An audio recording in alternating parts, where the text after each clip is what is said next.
la cuisine, ou peut-être dans la chambre du petit dernier, ou du futur petit dernier. Malheureusement, j'en ai plus moi à la maison, je parle des biberons. C'est une petite visite que je vous propose et que je vais dédier tout particulièrement à 3 de nos collègues, 2 qui font partie du collectif des guides indépendants en Bourgogne-Franche-Comté. Je parle en particulier de Claire, à laquelle je fais un coucou. J'envoie aussi un gros bisou à Amandine et également à Aurélie, qui est présidente de l'association des guides Grenat, donc en Auvergne-Rhône-Alpes. Toutes les 3, vous l'avez compris, vont bientôt de nouveau pouponner.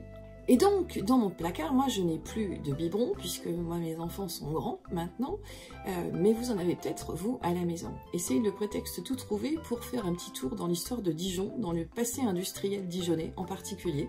Alors, évidemment, il n'y a pas qu'à Dijon qu'on fabrique des biberons en verre au 19e siècle, avec la révolution industrielle, eh bien, on va en trouver un petit peu partout. Mais un entrepreneur dijonnais qui s'appelait Édouard Robert va lui créer un fameux biberon, son Robert à soupape. Et c'est ce biberon, ce Robert à soupape, qui sera le véritable symbole de la marque Robert pendant plus de 20 ans.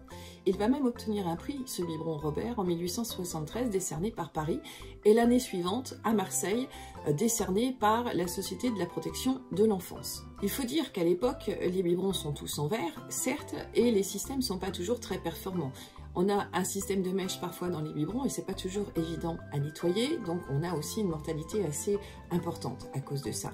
On trouve également un article qui est rédigé par l'Académie d'hygiène contre les maladies du premier âge et la mortalité des nourrissons qui fait l'éloge du fameux biberon Robert dès 1883 et voici ce qu'on en dit à cette époque. On s'est peu ému quand les Anglais nous inondaient de leurs biberons dont les caoutchoucs contenaient de notables proportions de sel de zinc et qui empoisonnaient en France un tiers des nourrissons. Aïe aïe aïe. Un ingénieur français, Monsieur Robert, est venu heureusement suppléer à cet état de choses en présentant un biberon ayant non seulement des qualités commodes, mais encore physiologiques. Alors ces fameux biberons en verre du 19e siècle, et il me semble aussi qu'il y en a des biberons de Monsieur Édouard Robert, le fameux Robert à soupape, il me semble que vous pouvez en voir au musée de la vie bourguignonne Perrin-Puy-Cousin à Dijon, qui est installé dans l'ancien couvent Sainte-Anne. Donc c'est le prétexte tout trouvé pour pouvoir la prochaine fois aller faire un petit tour jusqu'au musée de la vie bourguignonne.